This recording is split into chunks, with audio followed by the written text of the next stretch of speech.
Kumusta po kayo at magandang gabi po muli dito po sa paborito niyong programa, ang Dear Kuya E. At ngayon po ay isang panibagong kwento na naman po ang ating pong babasahin na ipinadala po sa ating email address na kuyaestories@gmail.com. Dear Kuya E, itago niyo nga po pala ako sa pangalang Olan. Isa rin po ako sa mga nahook na sa inyong channel, sa lahat ng channel niyo actually. And by the way, isa po akong bisexual. Nais ko pong ibahagi sa inyo ang isang kwento tungkol sa isang nakilala at naging bahagi ng mga masasabi kong best experience sa aking buhay. Moreno nga po pala ako Kuya E, pero at nasa 5'6" lang po ang aking height.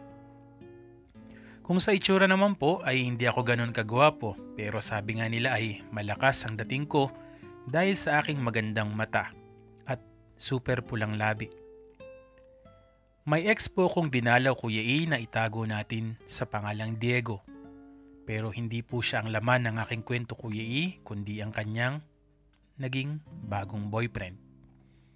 Si Diego yung tipo na bay na masyadong mapaglaro Kuya E. Pero naging friends na lang kami. As in just friends lang, wala na pong iba. At nung araw na bumisita ako Kuya A sa kanilang bahay ay naroon ang kanyang new boyfriend para ipakilala sa akin. Malas lang ng new guy, sabi ko sa sarili ko. Mabait ang new guy ni Loco na itago natin sa pangalang Chief. Si Chief Kuya A ay halatadong mabait. And nako, sabi ko nga noon, malas nga. Kasi first boyfriend pala niya, si Diego. Paulit-ulit ako Kuya E ng malas. Ikwento ko muna sa inyo paano kami hindi nagkatuluyan ni Diego. Hindi lang po kasi ako ang boyfriend niya noon. Pinagsabay-sabay niya kami Kuya E na 3 ang boyfriend niya. Tinanggap ko naman agad at tiningnan na lang na baka hindi talaga kami para sa isa't isa. Kaya hindi na ako umasa sa kanya hanggang sa naging magkaibigan na lang kami. Kaibigan ang turing ko sa kanya na wala namang hinihinging kapalit o hinihintay. So balik po tayo Kuya A sa aking kwento. Hindi po ako yung tao na nangaagaw ng karelasyon.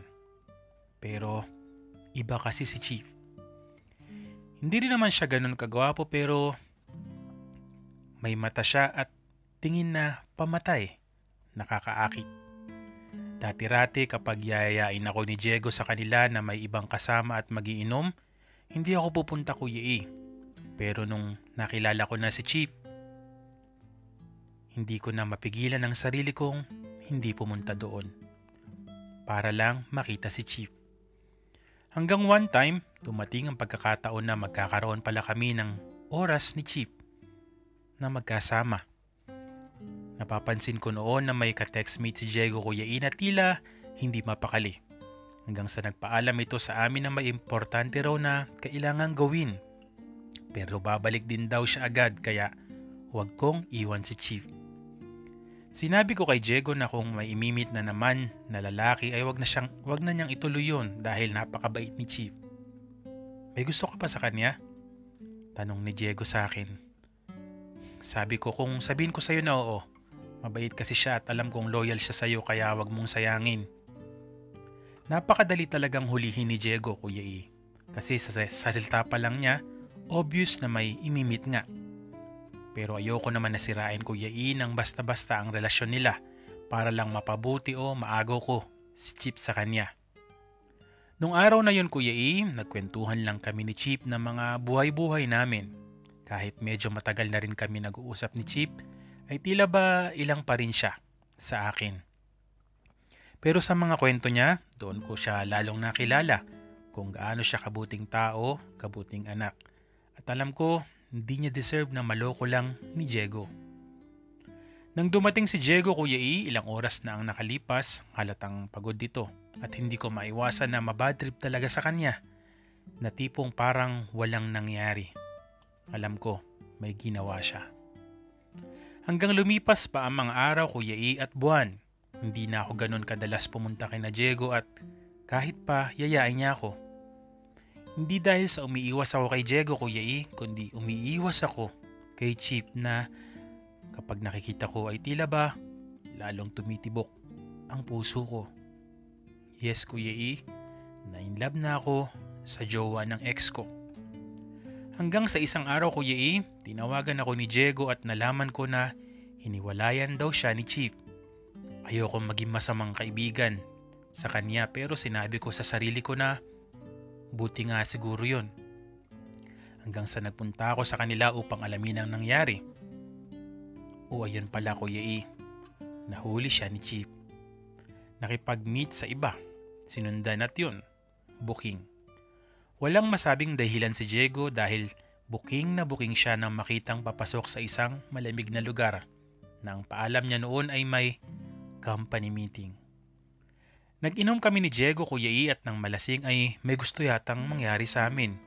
Kaya winok-outan ko siya. Sinabi ko kay Diego na wag na uulitin yon dahil hindi ako isang laruan at tapos na rin naman ang lahat sa amin at magpasalamat siya na isa akong mabuting kaibigan. Nakiusap sa akin si Diego, Kuya E, na tulungan sila na magkabalikan ni Chip pero sinabi ko sa kanya na gulo mo yan, plansyahin mo.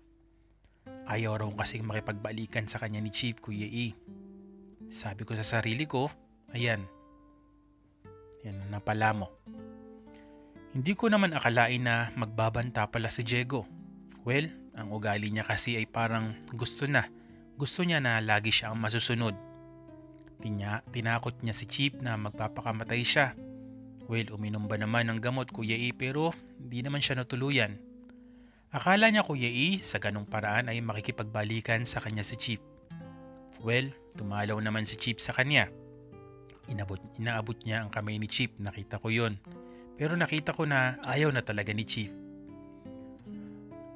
Nung araw na yung dumalaw kami ay nakaschedule na papaliguan siya ng kanyang nanay, Kuya E, kaya lumabas muna kaming dalawa ni Chip at nagkwentuhan.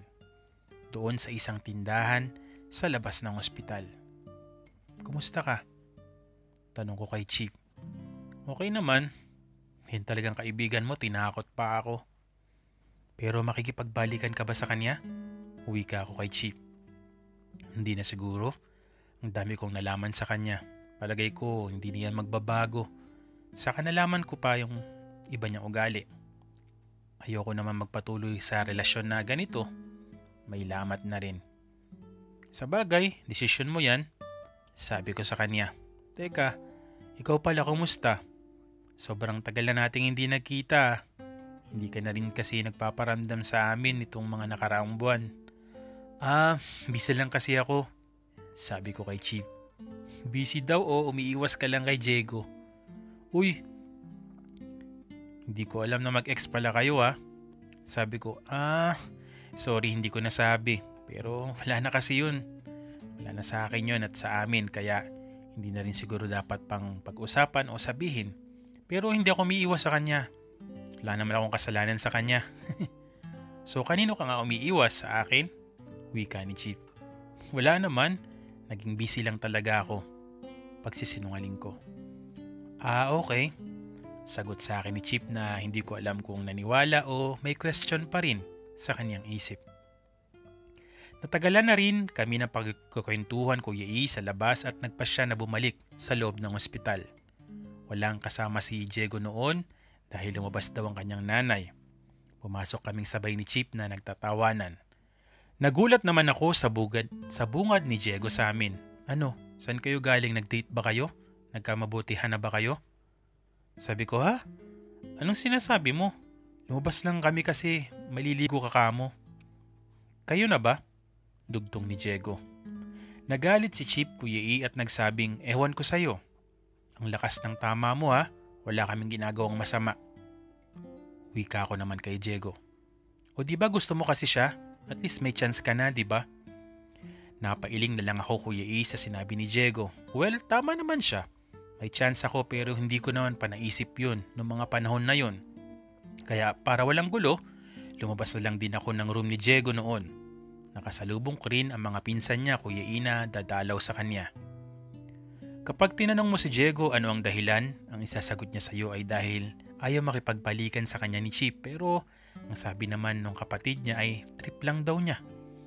Well, hindi ko alam kung ayaw lang niya mapahiya kahit na alam naman ng mga kapatid niya ang tunay niyang pagkatao. Lumabas ako ng ospital, Kuya E, na hindi ko naisip na sundan si Chip. O sabi ko nga baka nakasakay na nga siya. Pero naroon pa siya sa sakayan. Nakatayo, nakasandal doon sa isang bahagi ng wall ng ospital. "Nandyan ka pa pala," sabi ko kay Chip. "Ah, ikaw pala. Uwi ka na ba?" tanong niya sa akin. Sabi ko, "Hindi pa naman. Ikaw ba?" "Hindi pa rin. Tinatamad pa akong umuwi." Wika ni Chip. "Tara, maglakad-lakad muna tayo kung okay lang sa'yo." Wika ko sa kanya. "Bakit ganun si Diego? Ganyan din ba siya nung kayo pa?" tanong ni Chip sa akin. Sabi ko, "Well, ayoko naman kasi siyang siraan pero kung ano yung pinakita niya sa'yo, ganun." "Ah, gusto lagi siyang masusunod? Nagloko din siya sa'yo noon?" tanong ni Chip. "Hindi naman na kayo, di ba? At hindi naman na sa sinisiraan ko siya. Oo, nagloko siya. 3 kaming pinagsabay-sabay niya." "Grabe naman pala siya," wika ni Chip. Hanggang sa naglakad pa kami, Kuya E, ni Chip. Nagtataka lang ako. Alam mo ba na 3 months na kaming hiwalay and hindi rin naman siya yung tipong nanunuyo tapos sasabihin niya dahil sa akin kaya niya ginawa yon? "Ang lakas ng trip, di ba?" wika ni Chip. "Ha? 3 buwan na pala?" "Okay, Tams, hindi talaga ako updated sa inyo. Bakit nung sinabi niya sa akin ito lang nakaraan 3 months na pala kayong wala? Ang gulo talaga ni Diego," sabi ko. Habang naglalakad kami, Kuya E, ay hindi ako mapakali. Tanong sa akin ni Chip, "Okay ka lang ba? Baka may gusto kang sabihin." Nung oras na yun, Kuya E, ay napadpad na kami dun sa bahagi ng daanan na medyo madilim. Walang ilaw sa poste na dinaanan namin. Alam mo, sasabihin ko na sa iyo ang totoo kung bakit hindi na ako nagpupunta kina Diego, lalo na kapag naroon ka at nagkikita kayo. "Bakit nga ba?" wika ni Chip. "Kasi nai-inlove na ako sa iyo eh." Nagulat si Chip sa sinabi. "Di nga." "Oo," may kilikong tugon. Pero hindi ako makatingin ng oras na yun kay Chip, Kuya E, kahit pa madilim sa paligid at tanging ang puting damit niya ang matingkad. "Tumingin ka nga sa akin," wika ni Chip. Doon, unti-unti, Kuya E, na inilapat niya ang kanyang labi sa aking labi. Napapikit ako sa halik ng taong matagal ko nang tinitingnan lang. Dinama ko yon, Kuya E, at sasabihin kong naluha pa ako sa tagpong yon. Hanggang sa nagulat kami na may taong papalapit sa amin kaya napabitiw kami sa aming pagkakahalik at nagtuloy na maglakad. "Ang sarap nun ah," wika ni Chip. "Mas masarap ka," sagot ko kay Chip. "Gusto mo bang pumunta tayo sa amin?" wika ni Chip sa akin. Sabi ko, "Pero ano ba to, trip?" wika ko kay Chip. "Uy, hindi ako nagtitrip ah. Kung gusto mo ako at hindi mo ako lolokohin, magiging loyal din ako sa'yo at handa akong mahalin kita. Ganun lang yon." Nung oras na yon, hinawakan niya ang kamay ko, Kuya E, at pinisil yon. Ewan ko, pero bakit ganun kabilis yon? Yung tibok ng puso ko. Sabi nga, laking talon sa galak ng puso ko, Kuya E. So that night, doon na nga nangyari ang lahat kina Chip. Hindi yun basta-basta kundi may pakiramdam talaga.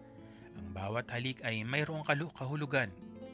Natapos kami at nahiga, Kuya E. Paano kapag nalaman to ni Diego? Wika ako kay Chip. Matagal na rin naman kaming wala, ano pang pakialam niya? Nagtiwala naman ako sa kanya. Binigay yung mabibigay ko pero niloko lang niya ako. "Ikaw, baka lokohin mo lang ako ha?" wika ni Chip. "Nako, hindi mangyayari yun ano?" wika ako. Hanggang lumipas sa mga araw, Kuya E, kahit na ganun ang sinabi sa amin ni Diego, tinalaw pa rin namin siya. Pero hindi pa kami nagpapahalata ni Chip. Pero in a way, sabi ko nga kay Chip, kapag magkasama kami, baka si Diego lang. Si Diego bilang playboy pa ang naging way para sa aming tadhana kasi kung wala siya, hindi kami magkakakilala. Hanggang lumipas sa mga buwan, Kuya E, ng relasyon namin ni Chip. Si Diego, balik sa dati, ganun pa rin, wala pinagbago. Hanggang dumating ang time na sinabi ko kay Diego ang nararamdaman ko kay Chip na wala raw siyang pakialam doon. Napakabuting kaibigan. Oh well, naging maayos ang relasyon namin ni Chip sa paglipas ng mga taon and even with Diego na may iba na rin naman. Hanggang sa ng ibang bansa si Diego, Kuya E, at bihira na rin kami magkita habang kami naman ni Chip ay naging sobrang maayos ang relasyon. Solid talaga si Chip, Kuya E, dahil never kami nagkaroon ng mga malaking problema or issue. Mapagmahal talaga siya, Kuya E. We're on our 10th year now, Kuya E. 10 taon ng pagmamahalan. Hanggang dito na lamang po, Kuya E. Nagmamahal, Olan. Well, sasabihin na naman ng mga listeners natin, sana all, Well, 3 months na naman din pala yung nakalipas nung biglang, parang aksidente rin, no? Na nagtagpo kayo dun sa ospital, nagkita, nagkakwentuhan. Ang bilis ng mga pangyayari din nun. Siguro naman, tanggap na rin naman ni Diego, so parang blessing in disguise na lang din talaga yung mga nangyari sa inyo. At well, congratulations, hindi na biro yung 10 taon ng inyong pagmamahalan. Muli ay maraming salamat po sa patuloy po na sumusubaybay dito po sa ating programa at sa ating mga channel.